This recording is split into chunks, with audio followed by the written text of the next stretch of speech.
SciShow Tangents, the lightly competitive science knowledge showcase. I'm your host, Hank Green, and joining me this week, as always, is science expert Ceri Riley. Hello. And we have fellow science experts, Deboki Chakravarti and Sam Jones. It's just an all-science episode today on SciShow Tangents. No every person's. We got a bunch of extra PhDs here today. Way more than usual, infinitely more. These are the hosts of the podcast Tiny Matters, which I have been on and love. So recently, right now I'm getting radiation treatment for my cancer. And before doing that yesterday, I decided to go do my very first CrossFit class. And that's how I know I'm an idiot. CrossFit normally is already bad news. I'm really curious about the steps that led to that. So, there's a CrossFit gym it's very close to my house. Mm-hmm. All the other gyms would require that I get in a car, but not this one. And so I thought maybe that would be the way to go. And honestly, it was I think for CrossFit, pretty chill. There was a sign on the wall that said, "Do the fucking work." But none of the people were like the sign. That is a hard launch back into exercise. We've all been idiots at one time in our life. Speak for yourself. I've only ever been a genius. Have any of us ever had, I know that this is this crowd, but a fitness goal that we went for? Run. I know that Ceri's done some running. Yeah. I've done some running. Yeah, I have run to the point where my body collapsed, which was, I did the Dopey Challenge, which it's right there in the name. It is run by Walt Disney World. Yeah, and it's a bunch of idiots that do it together. I did it with our friend Nicole Sweeney, and you run a 5K one day, and then a 10K the next day, and then a half marathon the following day, and then a full marathon the following day. Wow. So all 4 days in a row, you just keep pushing your body to further and further distances. And after the last day, after I finished, I just started sobbing because I didn't know I'd put my body through so much. And my partner Sylvia was like, "Would you like me to come back to the hotel with you?" And then I broke down crying. I was like, "Yeah, that would be nice." Oh, no. But you did it, though. That's amazing. Can you enjoy Disney anymore? Or is it did you ruin that forever? I think I can enjoy it. That was only my second time at Disney, I think, ever. Okay. And so it is a core Disney memory now. Yeah. Anybody got any other fitness challenges they've done? Because no one's going to beat Ceri's. Yeah, sorry, Yeah, I started. I cannot beat that. Yeah. I feel like I'm still getting up to being able to run. I'm happy that I can last more than a few minutes. When I was in college, I was a sprinter, and now as an older person, you can't really sprint the way that there's not a show up and run 100 meters until you're 35 and they start doing masters races. So my only choice for running is to start running 5Ks and up, and I don't believe in those distances, but that's my option. So funny. I have a sort of athletic challenge, but it's more like an athletic challenge paired with a food challenge. Way better. I love that. So I swam, I competed through college. So we'd swim a lot, every day, I was putting in depending on the day, you wake up, you do a morning practice, you're in the weight room, and then in the afternoon, you come back for 2-3 more hours. So you're swimming a lot of miles and you're very hungry. And so somehow that sometimes would just end up as trying to see how quickly we could eat different types of food, which is disgusting. And so I think my most impressive one was probably, I think the challenge was how quickly can you eat 6 hot dogs? And I think I did 6 in less than 2 minutes. And I think that was a high point for me in my college career. I thought you were going to say 5 minutes or something like that. Leave it to college students to take the healthiest possible lifestyle and make sure that they can find ways to make it very unhealthy. Yeah. I don't know what I was thinking, but. Oh, I do. You're thinking I need to eat a lot of hot dogs right now. And I mean, the best part of doing CrossFit was afterward, I was so hungry and I felt hungry in a good way. Yeah. I hadn't felt because I've been sick for so long. Where I was just I'm hungry and I want to eat healthy food. I want healthy food. That's what my body is telling me to eat. rather than Not hot dogs. a lot of chips, which is mostly what it's been telling me to eat. It doesn't help that my doctor keeps telling me, or during chemo was like, anything you want to eat, you should eat. And I was like, thank you. I've been waiting my whole life to have a doctor tell me that. So every week here on SciShow Tangents, we get together to try to one-up, amaze, and delight each other with science facts while also trying to stay on topic. At least that's what we usually do. But years ago, when we started to do this podcast, our resident everyman, Sam Schultz, gave me this sealed envelope. And it says, to be opened in the event that Sam goes on vacation. And he told me, you'll know what to do with this when the time is right. Well, Sam was on vacation now, so I opened it. And inside, there was a VHS tape, which I'm going to play for you now. Hello, it's Sam. If you're receiving this message, it can only mean one thing, that I'm on vacation. And without my cool, calm, but firm leadership, I expect that SciShow Tangent is on the verge of chaos. That is why I've devised a secret plan to be executed in the event of my absence. I call it the Spider Initiative. You might notice that there are two guests on today's episode. You already know Deboki Chakravarti, Tangent's esteemed research assistant and co-host of the podcast Tiny Matters. Joining her is Sam Jones, the other co-host and executive producer of Tiny Matters. And you might know these people as colleagues, peers, even friends. But today, they are your mortal enemies. As everyone knows, science podcasting is, at its heart, a competitive endeavor. Only one science podcast can be the best and the most smartest, and that is exactly what the Spider Initiative was formulated to determine, because SPIDER, you see, is an acronym. You are participating in the first ever Science Podcasters Invitational Deadly Educational Rally, Big versus Small Edition. Here's how it works. From all outward appearances, this is a normal episode of SciShow Tangents. Ceri and Deboki will alternate presenting games that the rest of you will play. Points will be awarded to participants as normal. But under the surface, a metagame is roiling. The podcast co-hosts have been divided into teams. Sam and Deboki are Team Small because they host a podcast about small things, and Hank and Ceri are Team Big because Tangents covers big, broad topics or something like that. As you gain points as an individual, you are also gaining points for your team.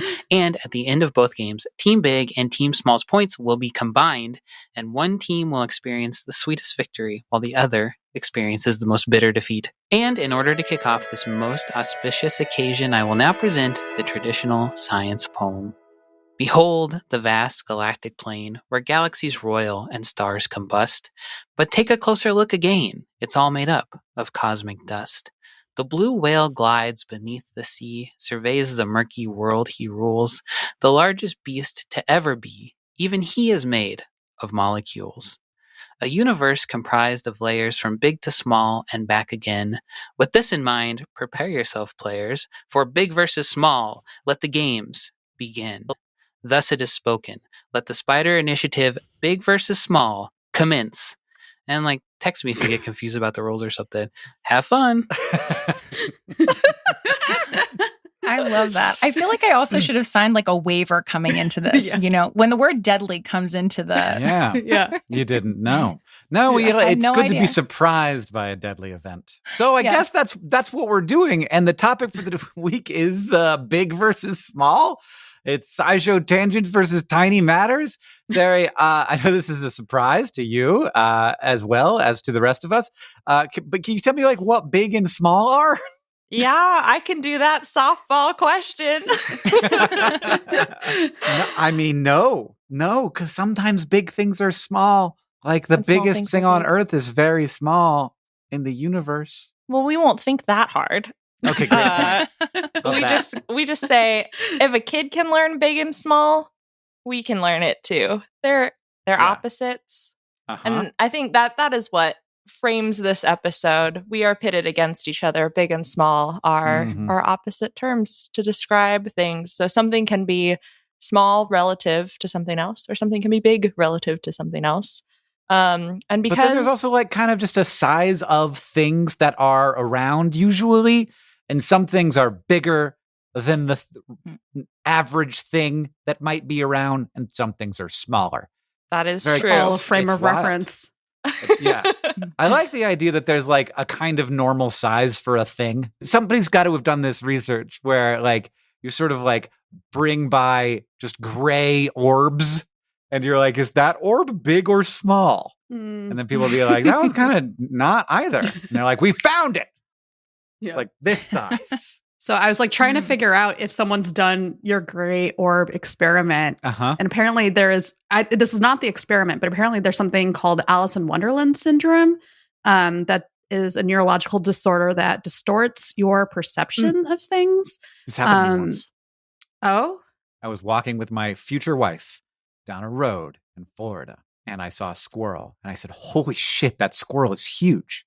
It's like the size of a corgi. And Catherine was like, that's a normal squirrel. And I was like, no, it's huge. Like, it's a world record winning squirrel. We need to chase it. And we got up to it, and it was precisely squirrel sized. Was it next to like a miniature home? Listen, You know, it those was- small homes? That's what it was. It was the tiny house.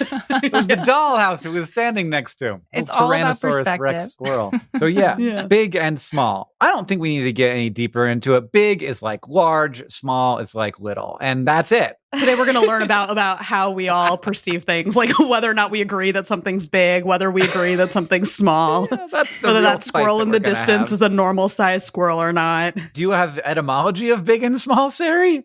I do. And they are quite different, even though they kind of lump together in my brain. So big, completely unknown origin, which is happens pretty rarely, I feel like, in Yeah. a word. It appeared sometime in Middle English Oh wow. to mean powerful or strong, and maybe came from like north-ish Scandinavian areas. But before this, in Old English, the word for like powerful or bulky or large was mickle, which is a very funny word. It's like, oh, that's mickle. We could have had mickle and small instead of big Mickle and small. and little. And Yeah. eventually mickle, like that word became much in linguistically. Oh. But Oh. big came out of nowhere, squashed mickle right out of here. Yeah, I wonder if like people were just like, we like the sound of big. It's just like a fun word to say. There's a B and a G. Like those are not Yeah. Same as big to me. commonly. It's Yeah. a small word, smaller than little, but it feels big. Feels big, feels powerful, feels right. They like the mouthfeel. Uh-huh. They Yeah. stuck with it. And then small, we do know where it comes from. It's from like Germanic-ish flavored languages. And it used to be used to describe animals or livestock, in addition to like slender or thin or narrow things. But any sort of like a small thing or small was used to describe like a small animal as a concept, which I think is very interesting, which also Oh. brings in this question of what's big, what's small. And a Yeah. small was just like when you thought an animal was smaller than a normal one, that's a small. Yeah, Huh. I feel like an animal is small if I can't be afraid of it.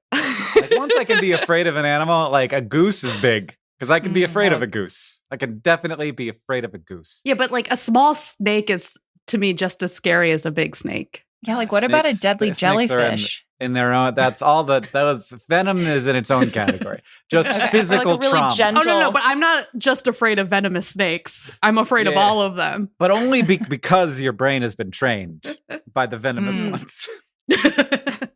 What about like a really gentle elephant? It could Are you hurt still you, scared though. of it?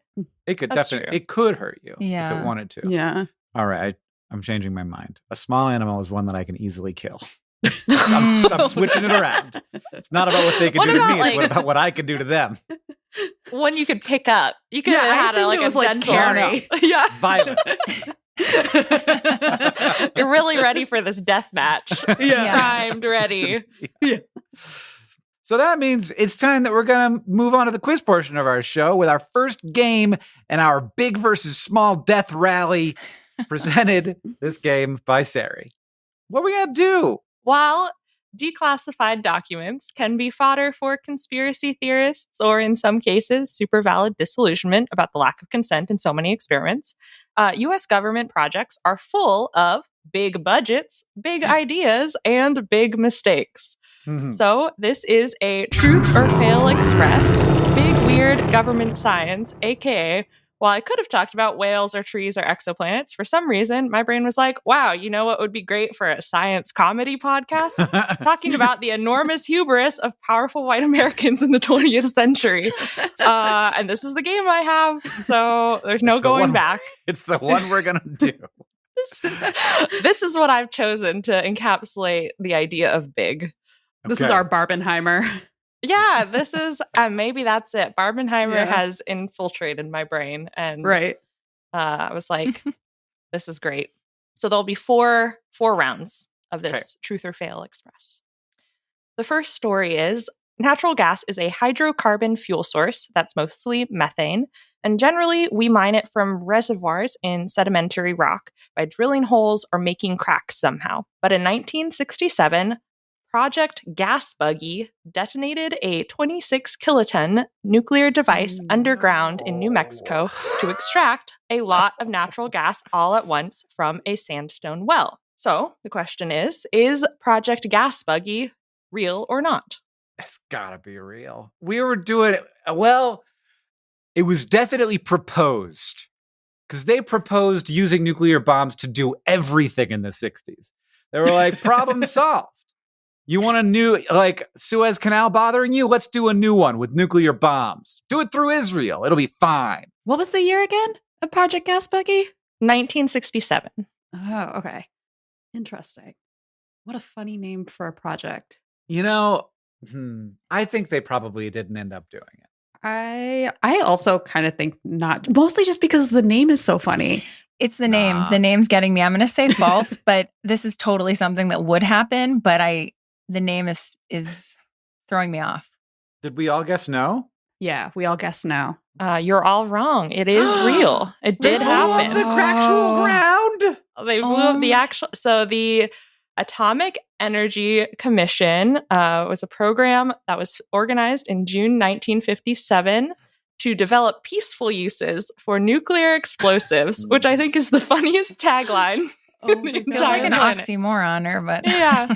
And now with that context, the name makes sense. Like the name is a branding thing. Like we gotta make it sound cute and fun. Gas buggy. Yeah. It became the Division of Peaceful Nuclear Explosives in 1961. And they, like Hank was saying, came up with ideas to use nuclear blasts to build harbors or dams or highways or canals and stimulate the economy.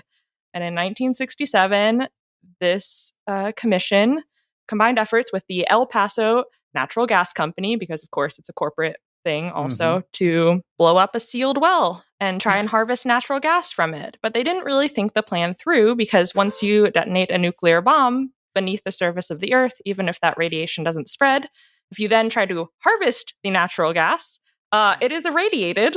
And that's a problem. You can't use that. And then when you burn it, it's still irradiated. Like, you don't burn away the atoms. It doesn't go away. And they did this multiple times too. Like there is a Project Rulison, named after the community in Colorado. I think that's how you say it, Rulison, where they did it again. They were like, let's harvest more natural gas by detonating a nuclear device. Very dumb. Yeah, and then we can transport the radiation out of the well to places near people and burn it. Into horrible. the air. You all got that one wrong. We're off to a strong. I feel we didn't even really have the right reason to get it wrong. Like we should have said, no, that's stupid. Why would you take irradiated gas out of the ground? So, story number 2. We got 3 more of these. We need to stop talking so much. Yeah. So story number 2 is the rat flea, Xenosylla chiopsis, is small in size, but it has a big impact on disease transmission. In 1954, to see whether fleas could be a possible biological warfare agent, Operation Big Itch dropped groups of 100 to 200,000 fleas from planes onto a bunch of literal guinea pigs in the Utah desert. Is Operation Big Itch real or not? The guinea pigs is the part this time that's getting me, and that I'm going to find out is like the reason I should believe this. I think Operation Big Itch is real. Because they definitely want to drop fleas on people. I just feel like they would have gone straight for humans. It's just fleas. I'm going to say false. I feel like there are a lot of things that have a lot of attempts at dropping things on other countries that are like microbes or insects, things like that. But I've never come across fleas. And I feel like maybe I would have in my research for some of the episodes we've done. Yeah. I mean, one vote against this is that you don't like need to drop fleas on soldiers. Like they already got them in the trenches. I see what you're saying. Yeah. It's not a good vibe already. Like the misery is close to peak. But I'm still saying it was real. I'm going to say it's true just to spread out, just to do a strategy, because I don't know the answer. Thanks, Deboki. Yeah. For the gameplay. Yeah. Well, this is real. It is true. Oh my gosh. Wow. Wowie. The naming of these is just mind-blowing to me. Yeah, I found some fun. This is like what spurred the game in my late night delusions. It's like, these are so funny and weird. It's comedy, guys. All this warfare. So these tests in Operation Big Itch showed that fleas could survive the drop and would soon attach themselves to these animal hosts on the ground. They were literal guinea pigs in a 600-meter-ish in diameter circular grid. But part of the problem of these tests, they were trying to figure out the best like encapsulation of these fleas, were that they didn't create good enclosures. And in the 200,000 flea cases, the pilot, the bombardier, and observers on the planes were also bitten many times. The fleas escaped. Yeah. Which, like, they probably deserved it, but that made me like, God. like 100,000 fleas, manageable. 200,000 fleas, unconscionable. Like, we can't do it. Too many. Physics breaks. Yeah. And the guinea pigs get their revenge. All right. Okay, so we're doing all right here. Here on team whatever I am. Big. We're big. Big. Yes, please say Hank. There's only two options. Okay, so story number 3 is that there have been many efforts to try and control weather, such as by scattering a dusty substance in a cloud to act as nucleation sites for rain. But in 1946, Project North Pole had a more specific goal. Using 20 tons or around 40,000 pounds of granular dry ice, which is frozen carbon dioxide, they brought snow to the Florida Panhandle to try and break a deadly heat wave. Well, this is the least stupid name, so I don't think it's real. I know. How are you going to break a heat wave with just just like spread it around? Did they put it in the sky? Did I miss They this? put it in the sky. Yes. Okay, Yeah. they So put it it was in the like a sky. cloud seeding. So they wanted to seed the clouds so that there was snow falling. I have no idea how well dry ice does at certain elevations. Like, I don't know how much, how much would that? The problem again is like that just because it doesn't make sense doesn't mean that it's not. I know, like Very true. the nuclear bomb thing. Like, so yeah, I shouldn't use logic with this. I should use feelings. My feeling is that it's false. My feeling is also that it is false. Me too. But Deboki, should I just say true? Can we sidebar for a sec?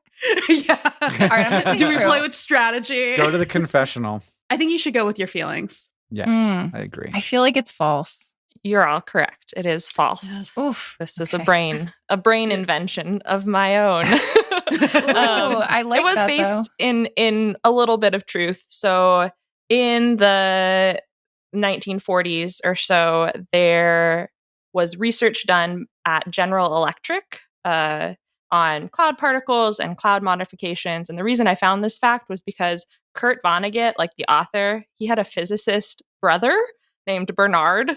And Bernard Vonnegut was a physicist at GE working on weather seeding and like cloud particles and whatnot. Very weird. And so he like collaborated with an atmospheric scientist and a Nobel laureate to like try to figure out ways to control weather. And as one of these experiments, very small and in Schenectady, New York, like upstate New York, they made a little bit of snow at one point using dry ice in a cloud, but there was no like grander purpose to it. It was just like, can we make weather in some way? Yeah. That's going to be like the whole future. It's going to be real messy, you guys. Okay, this is the last one. So story number 4 is before the United States Space Force even existed as a branch of the military, there was obviously tons of experimentation with space technology for exploration, defense, and the like. In 1987, a project called Brilliant Pebbles began the research and development of small, lightweight spacecraft that were meant to orbit the Earth in fleets of up to 100,000, detect any missiles launched outside the atmosphere with infrared sensors and destroy them by colliding with them at high speeds. Is the project Brilliant Pebbles real or not? How do the pebbles move around? They're spacecraft. Oh, They're small, Yeah. lightweight spacecraft. I got but confused they're by just the name. called Pebbles. Yeah. It's a tongue-in-cheek name, Because you you're know. just like picturing fruity Yeah. pebbles like aiming at an asteroid or something Yeah. or a missile. Yeah. yeah, they're going fast enough. I'm going with my name thing, which is like if this feels like a government name, like it's Yeah. gotta be a government project, and this feels like Yeah. a government name. I yeah, feel they this- wanted to I make, feel the make same. it sound like a breakfast cereal, but actually be Yeah. a military project. I'm gonna go true on this. Both going true. Yeah. I could take the risk. You sure could. But I think it's real though, so I should go with my gut. Well, yeah, it's real. We're idiots. And you are all right. It is real. Oh my God. Brilliant Pebbles did exist. Sometimes I'm like hoping we're wrong because that just Yeah. seems so unreasonable, but that's fine. This one I was hoping was right. I liked this one. I like this idea. It just, again, the name, I like the idea that there's a file somewhere that says Brilliant Pebbles. So this Mm. was part of the Strategic Defense Initiative in like the Mhm. Reagan era of presidency. Cold War tensions were going on, and they were like, how can we defend ourselves? And of course, the scientists came up with a solution of like, let's launch 100,000 little spacecraft. Yeah. Because why not? Because then we Yeah. can constantly monitor whether a missile's going to come and deter it. They developed these like little light spacecraft, or like looked into what it would take to build one, but they never actually. Obviously, I think we would know if there were this many like small things orbiting the Earth all of a sudden. But the technology was actually used in another way, which was a little bit surprising. In 1994, a U.S. spacecraft called Clementine was launched to the moon. It was the first since Explorer 49 in 1973. And it was designed and built to image the moon. And so it transmitted about 1.6 million digital images of the lunar surface. Yeah, we got the most brilliant pebble of all. Yeah, Oh. a little guy. Good little rock. Doing his best. Well, we've come out with Team Little with 5 points and Team Big with just 3, but we didn't have a lot of opportunities to get points in that game. Next time, Team Big has its chance for a comeback. But first, we're going to take a short break, and we'll be back for Team Small's game.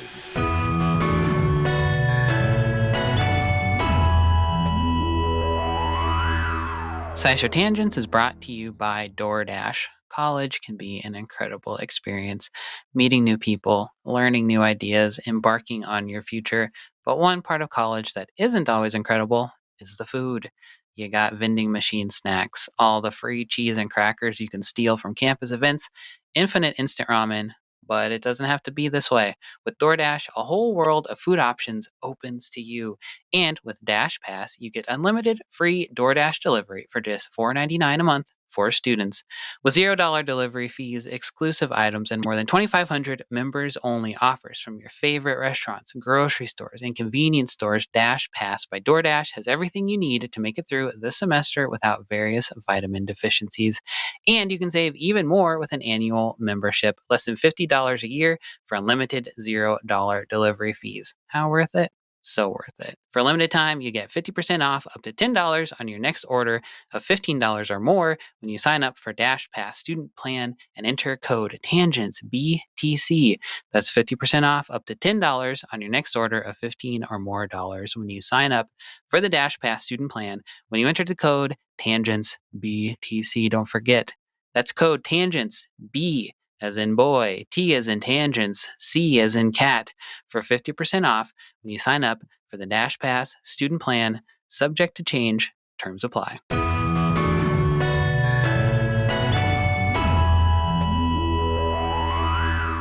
And now, Deboki, please tell me, what do you have for us? Okay, well, sometimes the goal of science is to make things big, like some of what Ceri was talking about. But also, sometimes science wants to do the complete opposite and take things that like maybe exist at a certain size and make them even smaller. So today we're playing This or That Small Things Edition. I'm going to tell you about some kind of wild scientific feat of miniaturization. And then I'm going to describe that object. And then I'm going to describe some other object. And it's going to be up to you to figure out which one is smaller. So in 2021, researchers found a way to make tiny human hearts using stem cells that had been exposed to proteins and other molecules that are known to shape heart development in the womb. Within a week, the cells created a chamber-like structure similar to the left ventricle, and the walls began to contract, sort of like a heartbeat. The scientists named their tiny hearts cardioids. So, which is smaller, the diameter of one of these cardioids or the diameter of a typical mouse heart? I mean, I assumed in my head, cardioids were way smaller than a mouse heart. Yeah, I'm going to say the cardioids. That is my instinct too. Like I'm thinking like not like an M&M, but like a runt. That's how I'm feeling about cardioids. Not to imagine eating them. A little snack. I wasn't, but now. I'm going to go with my heart, and I'm going to say the cardioid is smaller because you can make it whatever size you want. Well, you're all correct. So a mouse heart typically has a diameter of around 6 millimeters. The diameters of these cardioids were around 1 millimeter. So like still kind of tough to eat, but like super small and cool. So the scientists made these cardioids so that they can actually study how congenital heart defects develop in human embryos, which I thought was really neat. Like obviously it's kind of hard to like peer into a human embryo to see what's going on. But like being able to kind of build these little cardioids and see them develop lets us like know more about how the heart develops, and hopefully will help us understand more about how heart defects develop in the womb. They actually also tested it further by using a steel rod, a cold one, to freeze parts of the cardioid, so like that some of the cells would get damaged, and they actually could see cells coming in to repair those bits. So super cool, like just really interesting. That's They were awesome. I mean, it turns out that mouse hearts are like runt sized. You could eat a whole handful of them, Hank, if you wanted, like a box of runts. box You of tip it runts. back, and you go. That's essentially what runts are. They're candy coated mouse hearts. Little did you know. Okay. So hearts are not the only organs that scientists have tried to shrink. Scientists have also designed miniature brains for various purposes, including my favorite one, which is to play a game. In 2022, scientists reported that they were able to make a miniature brain that they called Dish Brain, which used a mixture of human and mouse neurons grown on an electrode array. And with their design, they were actually able to teach Dish Brain how to play Pong. No. So what was smaller, Dish Brain or a CD-ROM? Ooh, I feel like Dish Brain and a CD-ROM are very similar sizes. Ooh. I was definitely picturing just a Petri dish, which is smaller than a CD-ROM, but not substantially. Do you mean diameter? Yeah, sorry, diameter. Yeah. Okay. Dish Brain. I know that it's interesting and we got to keep learning things about the world, but sometimes I feel like we shouldn't make a mouse-human hybrid play Pong. What do you think we should make it play, if not Pong? Yeah, Mortal Kombat, probably. Something really violent. Yeah, as long as it's still small, which means Hank can kill it, then we're safe. I also think I'm going to go with my gut instinct. I'm also picturing a Petri dish. So I'm also going to say it's smaller than a CD-ROM. Yeah, me too. Yeah. Cool. You're all correct again. A standard CD has a diameter of around 4.75 inches, and the Dish Brain had a diameter of 2 inches. Oh. At least based on what I could find. So like they weren't using a Petri dish. From what I understood, they were like using like a specific array that's basically kind of designed to hold these electrodes. So there were 1,024 active electrodes surrounded by around 800,000 neurons, which is apparently roughly the same number of neurons in a bee's brain. And so they basically created the system where the electrodes were creating signals that are sort of like pixels, like in terms of like if you imagined like the ball, except instead of it being like light, it's just electrical signals. And so you can move that around to create this sense of a ball moving through the dish that the neurons are interacting with. And then the system in turn had like what they call kind of like a game controller system where the neurons are responding with their own signals that are then get interpreted as a sort of paddle movement. And so that the program would process what the neurons responded with and then send a second signal back to basically be a feedback that would let the neurons know, like, were they successful with the ball? The neurons were able to get better at Pong within 5 minutes. And after 20 minutes, they were up to doing short rallies. I do like that they saw this like 2-inch thing and they were like, that's a dish. They're using the like the ultimate human method of bullying to put down the thing that we're scared of and say, oh, you're dish brain. As opposed to like this incredible, terrifying mutant human mouse neuron thing. Yeah. All right. Well, geez, we got to start getting some of these wrong, you guys. Somebody does, particularly Sam. Okay, so to study 3D vision, like if we want to study it in humans, we have to be able to show independent images to our left and our right eyes so we can understand how the differences in those images they're receiving helps our brain construct the 3-dimensional image that we then like see. And one way to do that is with your standard old school 3D glasses that have those red-blue lenses, but that's kind of hard to do if you're a scientist who wants to understand 3D vision in praying mantises. They need something a little bit smaller. And so some scientists were like, hey, we know how to do this. We're going to make miniature 3D glasses for praying mantises. So what is smaller, the diameter of the lens on a praying mantis 3D glass or the diameter of a new pencil eraser? I'm going to say the mantis glasses that's smaller. Too. I'm going to say the pencil eraser. I feel like they got big old eyes, and I don't know. Have you ever met a praying mantis? No, I have not. Okay. Well, it seems like she still has knowledge of their eyes because the pencil eraser is the smaller one. Whoa. Yeah, so pencil erasers have a diameter of like around 5 millimeters. The lenses for these mantises, they're shaped like a teardrop, but I decided to pretend that they were a circle and their widest diameter was around 7 millimeters. Whoa. To actually put these glasses on the mantis, the scientists would put the mantis in a freezer for 5 to 7 minutes and then put them under the microscope lens and like put the mantis in like modeling clay. So like they're kind of frozen. Now they're stuck in clay. No. And then they put the glasses onto the mantis using beeswax and rosin to like hold them in place. I was like, I don't think a mantis has a very good nose bridge. So I was just kind of curious how they... No, it's glue. You just glue it basically onto them. I'm looking at and you can see them. They took pictures. He looks basically he's saying, why is this happening to me? Yep. Yeah. I never thought I could see despair on a praying mantis's face, but you can see it. Okay. So our last one in 2022, NASA launched nachos into space. NACHO stands for Nanosat Atmospheric Chemistry Hyperspectral Observation System. And it's an imager designed to help us find trace gases in small areas on Earth with the hope that it will help us study pollution and volcanoes and other gas-emitting things. So what is smaller, the volume of nachos or a jar of queso blanco from Target? Do I get a free pass because I'm lactose intolerant, or like is that not?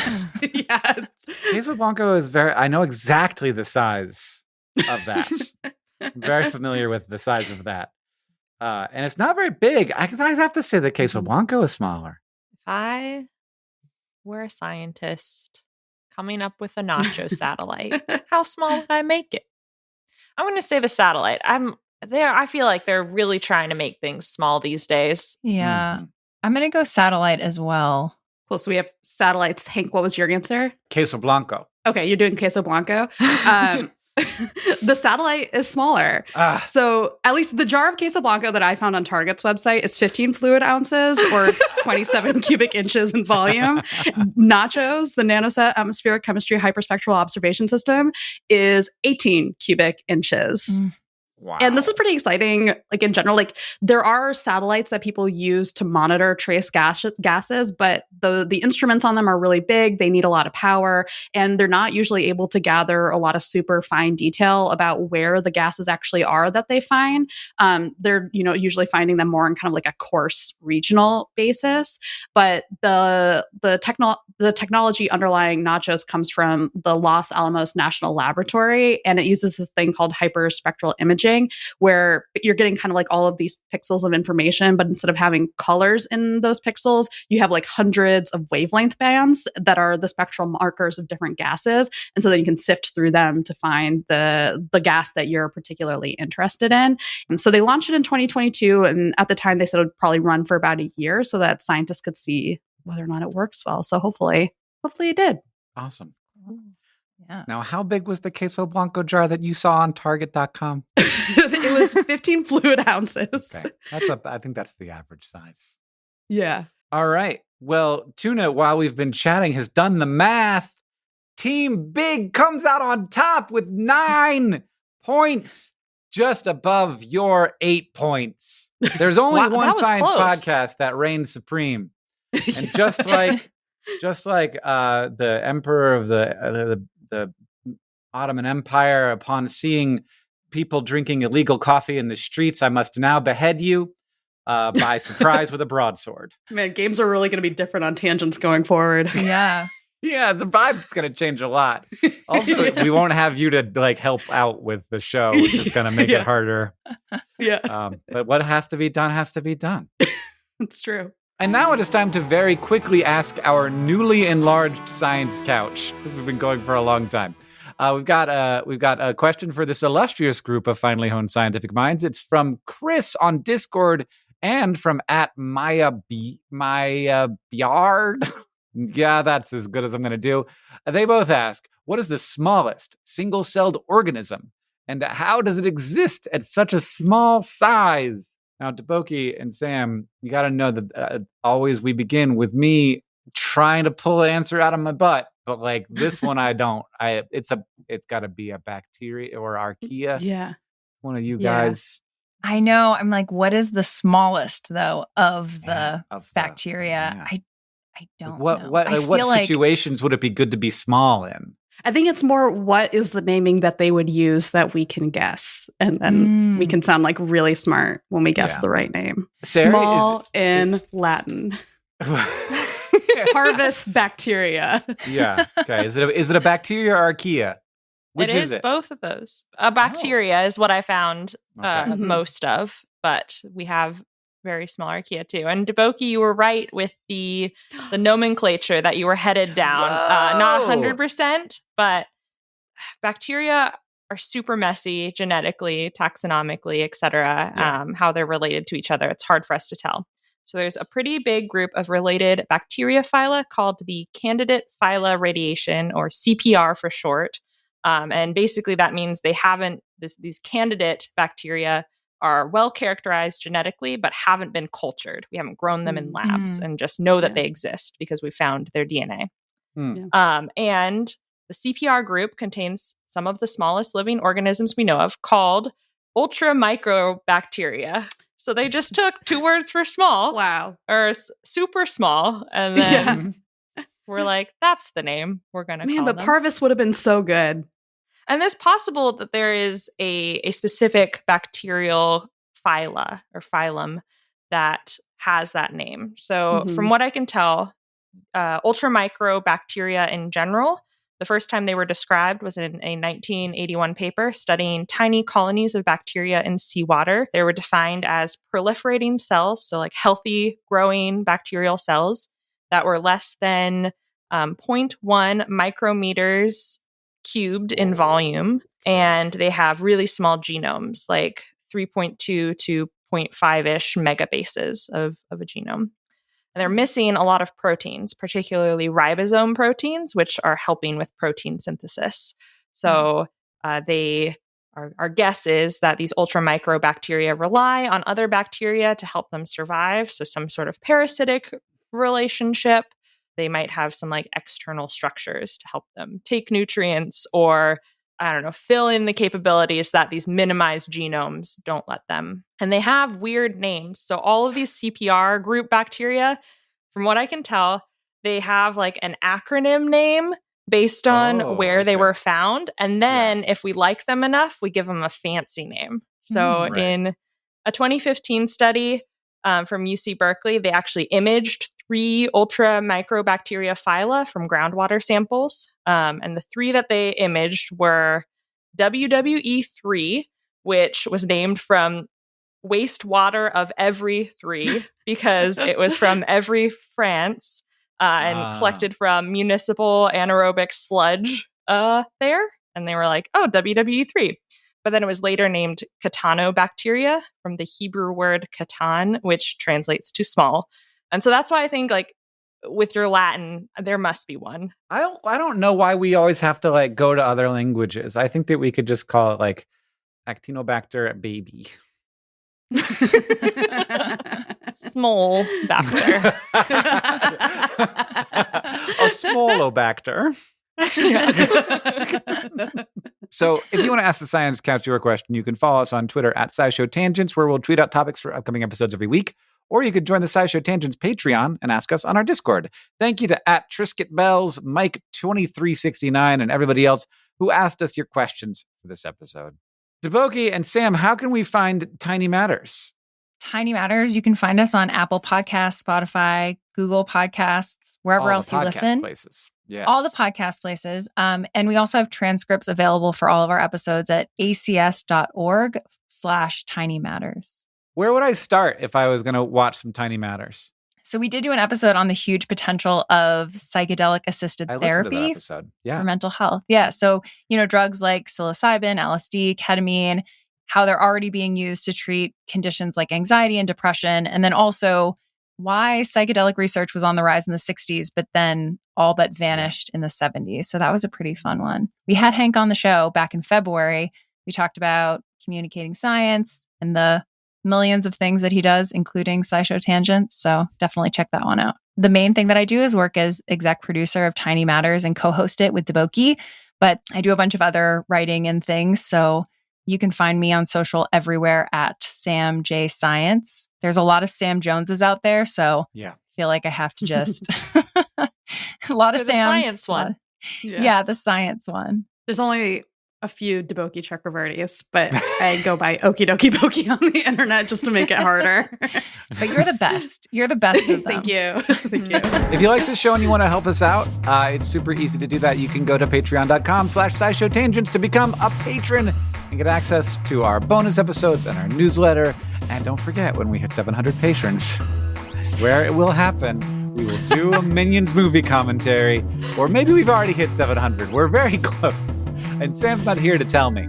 Either way, go subscribe, because the only way you can hear that is if you're a Patreon patron. And I know that it's the only thing that's missing from your very rich life. Second, you can leave us a review wherever you listen. That helps us know what you like about the show and helps other people find us. And finally, if you want to show your love for SciShow Tangents, just tell people about us. Thank you for joining us. I've been Hank Green. I've been Ceri Riley. I've been Deboki Chakravarti. I've been Sam Jones. And I've been Hank Green. SciShow Tangents is created by all of us and produced usually by Sam Schultz. I guess he still produced this episode. He certainly was in charge of it. Our associate producer is Eve Schmidt. Our editor is Seth Glicksman. Our story editor is Alex Billow. Our social media organizer is Julia Buzz Bazzaio. Our editorial assistant is Deboki Chakravarti. Our sound design is by Joseph Tunamedish. Our executive producers are Nicole Sweeney and me, Hank Green. And of course, we couldn't make any of this without our patrons on Patreon. Thank you. And remember, the mind is not a vessel to be filled, but a fire to be lighted.